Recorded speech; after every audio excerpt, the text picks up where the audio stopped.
السلام علیکم ورحمۃ اللہ وبرکاتہ۔ الحمدللہ رب العالمین والعاقبۃ للمتقین والصلاۃ والسلام علی رسولہ الکریم۔ محترم حضرات، آج جمعرات ہے اور 18 جون 2020 ہے۔ جو سوالات عصر تک آئے تھے ان کو ضرور شامل کیا گیا ہے، اور اگر اس کے باوجود بھی کسی کا سوال رہ گیا ہو تو وہ ذاتی طور پر دوبارہ پوچھ سکتے ہیں۔ یہ پروگرام جو ہے وہ ہر جمعرات کو ہوتا ہے، اور اس کا لنک ایک مرتبہ آپ کو بھیجا گیا تھا۔ جو لوگ آن لائن سننا چاہتے ہیں وہ 9:15 بجے سے اس پروگرام کو آن لائن بھی نشر کیا جائے گا انشاءاللہ۔ پوچھا گیا ہے پہلا سوال، بڑا اہم سوال آیا ہے کہ مولانا آپ پچھلے 2.5 مہینے میں تبلیغی جماعت کے خلاف جو کچھ بھی ہوا اور جیسا بھی ہوا، اور مولانا کے ساتھ جو کچھ ہوا، اتنا بڑا ہنگامہ ہوا، لیکن پوری دنیا میں اس کے خلاف کوئی احتجاج کیوں نہیں ہوا؟ اور ایک چھوٹا سا ہنگامہ امریکہ میں ہوا کہ ایک کالے کو مار دیا گیا تو پورا امریکہ جو ہے وہ ہل گیا۔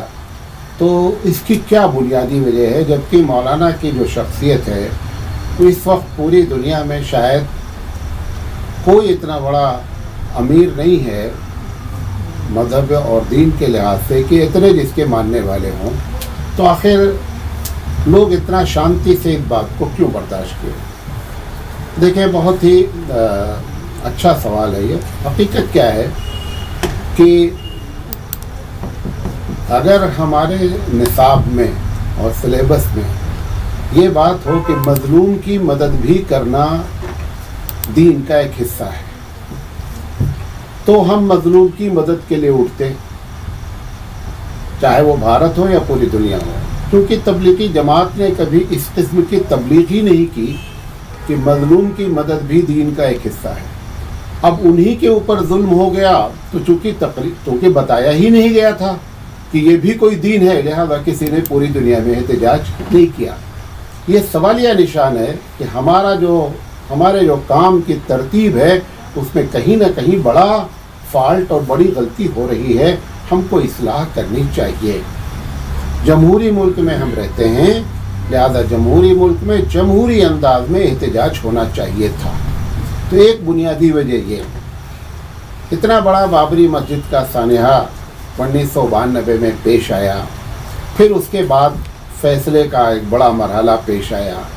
کبھی جماعت کے کسی بڑے سے بڑے اجتماع اور چھوٹے سے چھوٹے اجتماع میں کبھی بھی یہ دعا نہیں کی گئی کہ پروردگار عالم بابری مسجد کے مسئلے کو مسلمان کے کیوں؟ کیونکہ اس کو دین نہیں سمجھا گیا۔ کبھی یہ دعا نہیں کی جاتی ہے پروردگار عالم دنیا میں جو تیرے راستے میں جہاد کر رہے ہیں ان کی مدد کر دے۔ اس قسم کی کوئی تقریر، کوئی دعا ہوتی ہی نہیں ہے، لہذا اس میں کوئی تعجب کی بات نہیں ہے۔ جو سلیبس پڑھایا گیا تھا اس میں یہ بات داخل نہیں تھی، لہذا انہوں نے پوری دنیا میں کہیں بھی احتجاج نہیں ہوا۔ دوسری چیز، چونکہ یہ بھی پڑھایا گیا ہے کہ سیاست اور مذہب دونوں الگ الگ چیز ہے، تو چونکہ یہ سیاسی بات تھی لہذا انہوں نے سیاست میں قدم نہیں رکھا۔ انہوں نے یہ سمجھا کہ یہ مذہب ہے ہی نہیں، اور جس کا یہ نتیجہ ہم کو بھگتنا پڑا۔ بہرحال یہ ایک بڑا سانحہ ہے۔ دوسرا سوال بھی بہت ہی حساس ہے۔ پوچھا گیا ہے کہ مولانا الیاس رحمۃ اللہ علیہ کے بارے میں مولانا آپ کی کیا رائے ہے، اور مولانا مودودی رحمۃ اللہ علیہ کے بارے میں آپ کی کیا رائے ہے؟ مولانا الیاس رحمۃ اللہ علیہ ایک بہت بڑے مصلح ہیں، اور ہم جیسے چھوٹے آدمی ان کے بارے میں جو ہے وہ کیا رائے دیں گے؟ وہ تو بہت اونچی شخصیت ہے، لیکن مولانا علیہ الرحمٰن نے اپنی زندگی میں جو یہ جملہ کہا تھا، جب ان سے پوچھا گیا کہ حضرت آپ کے کام کا اصل مقصد کیا ہے، تو مولانا نے کہا کہ یہ جو تم دیکھ رہے ہو ہمارا کام، جماعتوں کو نکالنا، لوگوں کو مسجد سے جوڑنا، یہ سب ہمارے کام کا الف با تا ہے۔ ہمارا کام تو وہ ہے جو نبی کریم صلی اللہ علیہ وسلم جو کچھ بھی لے کر آئے اس کو لوگوں کے زندگی میں داخل کرنا۔ لیکن مولانا الیاس رحمۃ اللہ علیہ نے کبھی بھی اس سلیبس کو اور اس نصاب کو نہیں بتایا کہ آخر الف بے تے کے بعد ہمارا نصاب کیا ہوگا. لہذا اب جماعت نے الف با اور تا کو اپنا نصاب تا ہٹا کر کے الف با اور یا کر دیا ہے. لہذا مولانا الیاس رحمۃ اللہ علیہ اگر اپنی زندگی میں یہ بات بھی بتا دیتے کہ ہمارا اگلی ترتیب کیا ہے تو یہ ہمارے لیے بہت بڑی جو ہے سنگ میل ہوتی اور ہمارے لیے کام کرنا بہت آسان ہوتا. رہی دوسری شخصیت مولانا مودودی علیہ الرحمہ. مولانا مودودی ایک مظلوم عالم ہے اور ان کے بارے میں زیادہ تر جو ہم نے رائے قائم کی ہے وہ سن کے قائم کیا ہے. 99% لوگ جو ان کے بارے میں غلط فہمی میں مبتلا ہیں اور غلط رائے رکھتے ہیں انہوں نے مولانا کی کوئی ایک کتاب بھی کبھی پوری نہیں پڑھی ہے. لہذا میں ان کو ایک مظلوم عالم جانتا ہوں. کاش کہ لوگ ان کو پڑھتے اور پھر رائے قائم کرتے تو شاید نقشہ کچھ اور ہے.